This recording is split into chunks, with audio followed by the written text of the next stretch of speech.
Assalamualaikum warahmatullahi wabarakatuh. Saya Risman Cantika Putri, NIM 1808262. Saya berserta teman-teman saya dari kelompok B, PGSD Penjas 2018, akan mencoba untuk menjelaskan bagaimana cara bermain permainan handball. Berikut adalah penjelasannya. Di sini saya akan menjelaskan ukuran lapangan handball dan ukuran gawang. Lapangan handball sendiri berbentuk persegi panjang dengan panjang 40 meter dan lebar 20 meter. Kemudian di depan gawang biasanya terdapat garis area gawang yang berjarak 6 meter. Selanjutnya ada garis lempar bebas, ialah garis putus-putus yang berjarak 9 meter yang dibuat 3 meter di bagian luar garis gawang dan keduanya memiliki lebar 15 cm.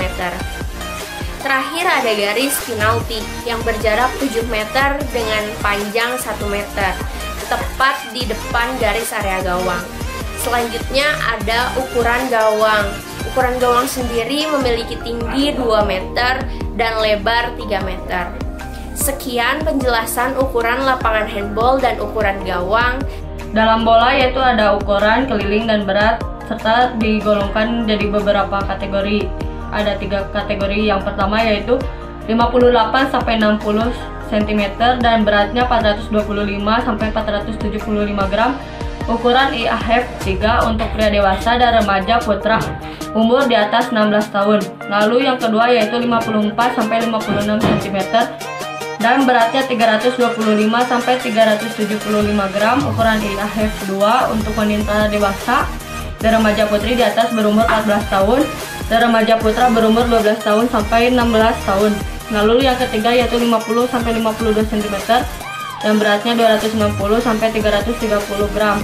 Ukuran IAF 1 untuk anak putri berumur 8-14 tahun dan anak putra usia 8-12 tahun. Dikarenakan saya tidak memiliki bolanya, maka saya akan perlihatkan gambar bola tersebut seperti ini.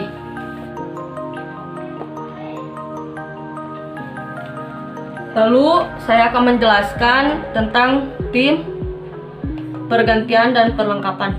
Tim terdiri dari 14-16 orang, tidak lebih dari 7 pemain dapat masuk ke dalam lapangan dalam waktu yang sama. Lalu dan sisanya adalah pemain cadangan. Tim diizinkan untuk menggunakan maksimum 4 pemain resmi selama permainan berlangsung. Tim resmi tersebut tidak dapat diganti selama jalannya permainan. Tim resmi tidak diperbolehkan untuk pindah lapangan selama permainan. Lalu ada pemain penundaan. Ada tiga yaitu yang pertama untuk pemain yang dapat dilakukan berkali-kali tanpa harus mengikuti pencatat waktu selama para pemain yang sudah meninggalkan lapangan. Lalu yang kedua itu syarat ini juga berlaku untuk pemain pengganti dan penjaga gawang. Lalu yang ketiga itu kesalahan pergantian akan membuat hukuman pengskoran selama 2 menit untuk pemain yang salah tersebut. Dalam tim terdapat kaos tim pemain, tim lawan, dan penjaga gawang. Dari tim kedua harus berbeda kostumnya. Selanjutnya saya akan menjelaskan tentang memainkan bola dalam keadaan bermain pasif. Ada beberapa hal yang diizinkan untuk dilakukan ketika kita bermain pasif. Yang pertama adalah kita bisa melempar, menangkap, mendorong, dan menahan atau menghentikan bola menggunakan tangan, lengan, badan, paha, dan lutut. Selanjutnya, ketika kita menangkap bola, kita maksimal bisa memegangnya selama 3 detik. Jika lebih dari 3 detik, kita punya 2 pilihan, yaitu mendribelnya atau melempar kepada teman satu tim.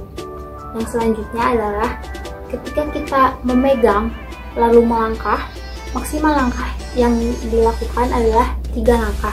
Jika kita membutuhkan lebih dari 3 langkah, maka kita bisa mendribelnya atau melemparnya kepada teman satu tim kita. Selanjutnya adalah kesalahan-kesalahan dan permainan tidak sportif. Ada beberapa hal yang diizinkan. Yang pertama adalah menggunakan telapak tangan dan tangan dalam mengambil penguasaan bola. Jika ada bola yang melambung, baik itu dilempar oleh tim ataupun oleh lawan, maka kita akan refleks menangkapnya menggunakan tangan. Ini adalah cara sederhana untuk melatih telapak tangan. Selanjutnya, merentangkan tangan saat bola melewati tim lawan. Jika di sini ada tim lawan dan di sini kita, dan bolanya sudah melewati, maka kita bisa merentangkannya, karena bisa jadi bola itu bisa kita tangkap. Selanjutnya, menggunakan badan untuk menghalangi lawan. Jika kita sedang berhadapan dengan lawan, kita bisa menggunakan badan kita untuk menghalanginya, karena jika dia mengharapkan lemparan bola dan lemparannya tidak tepat, kita bisa menangkap bola tersebut. Selanjutnya adalah body contact dengan lawan ketika menghadapi lawan. Karena jika kita sedang bermain, tidak mungkin kalau kita tidak melakukan body contact dengan lawan. Jika hal tersebut tidak disengaja, maka tidak apa-apa. Selanjutnya, hal yang tidak diizinkan. Yang pertama adalah menarik atau memukul bola dengan tangan lawan. Jika bola sedang dikuasai oleh tim lawan, lalu kita memukulnya atau merebutnya, tetapi menggunakan tangan dari tim lawan, maka hal tersebut tidak diperbolehkan kecuali jika kita merebutnya dengan tangan kita sendiri. Yang kedua adalah menghalangi laju lawan dengan tangan atau kaki. Kalau lawan sedang maju, berlari, atau bahkan sedang berdiam diri lalu kita menghalang-halanginya dengan tangan atau kaki, hal tersebut sangat tidak diperbolehkan karena bisa mengganggu. Selanjutnya adalah menarik atau menahan tubuh atau pakaian, mendorong, lari, atau melompat ke arah lawan. Hal tersebut juga sangat tidak diperbolehkan karena bisa mengganggu jalannya pertandingan dan mengganggu konsentrasi lawan. Selanjutnya adalah membahayakan lawan dengan atau tanpa bola. Jika kita sengaja membahayakan, seperti menghalang-halangi dia untuk lari, sengaja melempar bola ke arah lawan, hal tersebut sangat tidak diperbolehkan karena bisa berakibat fatal dan bisa berakibat cedera serius. Nah, jadi di sini saya akan menjelaskan tentang lemparan awal. Yang pertama, saat memulai pertandingan, lemparan awal diambil oleh tim yang menang dalam lemparan koin dan memutuskan untuk memulai permainan dengan memilih bola di posisinya. Lawannya memiliki hak untuk memilih gawang. Yang kedua, tim akan berganti gawang di babak kedua. Lemparan awal di babak kedua diambil oleh tim yang tidak melakukannya di babak pertama. Yang ketiga, setelah ada gol yang dicetak, permainan akan dilanjutkan dengan lemparan awal oleh tim yang memasukkan gol. Yang keempat, lemparan awal diambil dari arah mana saja, dari tengah lapangan, dengan toleransi garis pinggir sekitar 1,5 meter. Lemparan dilakukan setelah peluit wasit dan harus dilakukan dalam 3 detik. Yang kelima, pemain yang mengambil lemparan awal harus mengambil posisi setidaknya 1 kaki dari garis tengah dan kaki yang lainnya berada di garis atau di belakang garis dan berada pada posisi tersebut sampai bola telah meninggalkan tangannya. Yang keenam, teman satu tim dari lempar tidak diperbolehkan untuk melewati garis tengah sebelum ada peluit dari wasit. Dan yang ketujuh, pelempar awal dari permulaan babak termasuk pada babak tambahan, semua pemain yang memasukkan harus berada di area masing-masing. Nah, kecuali si pelempar diizinkan untuk berada di kedua area lapangan tanpa harus kembali ke daerahnya. Yang terakhir, yang ke-8, di dua situasi ini, pihak lawan harus setidaknya berada 3 meter dari pemain yang melakukan lemparan bebas. Akan menjelaskan tentang lemparan awal pada permainan bola handball. Sebelum melakukan permainan bola handball, masing-masing perwakilan tim melakukan lemparan koin yang dipimpin oleh wasit. Bagi tim yang menang memilih bola dan tim yang kalah memilih gawang. Saat hendak melakukan lemparan awal, posisi kaki pemain harus menginjak garis dan kaki satunya lagi bebas. Setelah wasit meniup peluit, orang yang melakukan lemparan awal harus melemparkan dan tidak boleh lebih dari 3 detik. Sedangkan untuk tim yang seregu tidak boleh melewati garis tengah sebelum wasit meniup peluit. Lemparan awal dilakukan kembali jika salah satu tim ada yang kebobolan, dan lemparan awal dilakukan oleh tim yang kebobolan. Pada babak kedua, lemparan awal dilakukan oleh tim yang tidak melakukan lemparan awal di babak pertama. Selanjutnya, saya akan menjelaskan tentang lemparan ke dalam.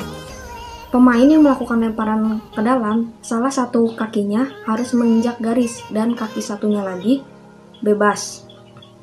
Dan lawan harus berjarak 3 meter dari pemain yang melakukan lemparan.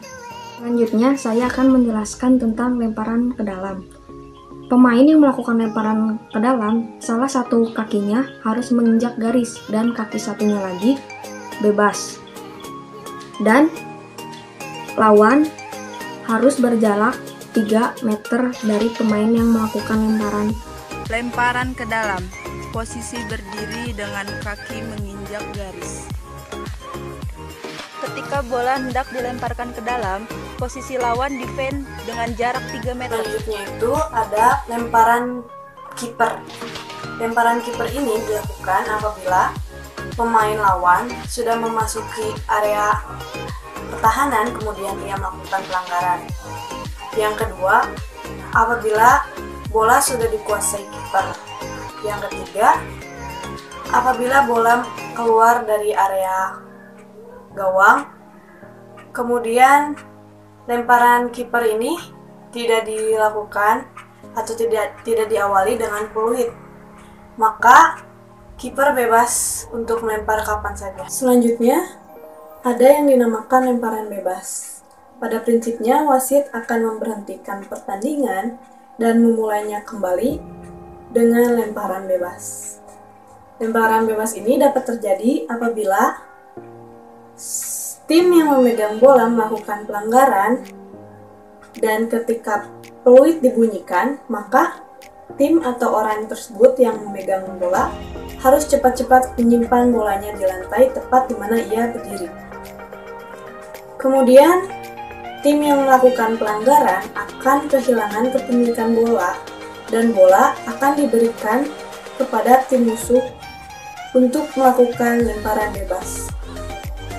Lemparan bebas ini juga terjadi apabila suatu keadaan atau suatu situasi mendesak untuk memberhentikan pertandingan dan tim yang terakhir memegang bola akan mendapatkan kepemilikan bola untuk melakukan lemparan bebas. Untuk selanjutnya adalah materi tentang hukuman. Hukuman dibagi oleh 4 kategori. Yang pertama adalah peringatan. Suatu peringatan akan diberikan apabila kecurangan dilakukan berkali-kali. Lalu yang selanjutnya adalah kelakuan yang tidak sportif dari seorang pemain atau official team. Lalu yang kedua adalah skorsing. Suatu skorsing selama 2 menit akan diberikan apabila untuk kesalahan pergantian jika pemain tambahan memasuki lapangan atau jika yang secara tidak sah ikut campur dalam permainan di area permainan. Untuk jenis kecurangan yang diulang, mereka akan dihukum dengan skorsing 2 menit. Untuk kelakuan tidak sportif oleh setiap ofisial dari sebuah tim, setelah salah satu dari mereka sebelumnya mendapat suatu peringatan. Lalu yang selanjutnya adalah untuk jenis kelakuan yang tidak sportif yang diberikan untuk menjamin keabsahan skorsing selama 2 menit pada masing-masing kesempatan sebagai konsekuensi dari sebuah diskualifikasi dari suatu ofisial atau pemain. Untuk kelakuan yang tidak sportif yang dilakukan oleh pemain sebelum permainan dimulai setelah ia diberikan skorsing selama 2 menit. Skorsing dikenakan selama 2 menit. Skorsing ketiga untuk pemain yang sama akan dikeluarkan. Jadi selama satu orang pemain membuat kesalahan dan diskorsing 2 menit selama 3 kali, itu akan langsung didiskualifikasi atau dikeluarkan. Untuk tahap selanjutnya adalah diskualifikasi. Diskualifikasi akan diberikan untuk kelakuan yang tidak sportif oleh tim tersebut setelah mereka telah mendapatkan peringatan sebelumnya dan skor 2 menit. Untuk kecurangan yang membahayakan keselamatan lawan, Untuk kelakuan tidak sportif yang dilakukan oleh pemain atau tim atau di luar lapangan, dan untuk kasus khusus atau kelakuan tidak sportif yang diulang-ulang yang dilakukan selama tiebreaker seperti lemparan 7 meter. 3 kali skors untuk pemain yang sama. Suatu pengeluaran akan diberi jika pemain bersalah melakukan tindakan kasar selama permainan dan di dalam atau di luar lapangan. Pemain yang dikeluarkan tidak boleh digantikan dan harus meninggalkan baik area penggantian pemain dan lapangan dengan segera. Selanjutnya, pemain tidak diizinkan untuk memiliki kontak dengan pemain lainnya. Lalu ada pelanggaran di luar waktu pertandingan. Sebuah peringatan akan diberikan dalam kasus tindakan tidak sportif, diskualifikasi akan kesalahan pemain. Lalu ada juga yang setelah pertandingan, yaitu akan ditulis sebagai laporan tertulis. Untuk selanjutnya adalah pencatat waktu dan pencatat skor. Pada prinsipnya, seorang pencatat waktu memiliki tanggung jawab yang utama untuk pertandingan, baik itu waktu pertandingan, waktu istirahat, dan waktu pengskoran dari penundaan pemain. Pencatat skor memiliki tanggung jawab utama untuk daftar nama tim, lembar skor, mencatat pemain yang baru sampai setelah pertandingan dimulai, dan mencatat pemain yang tidak berhak untuk berpartisipasi. Yang ketiga adalah tugas yang lain, seperti memeriksa para pemain dan official tim di area pergantian, dan keluar masuknya pemain pengganti dihormati sebagai tanggung jawab bersama.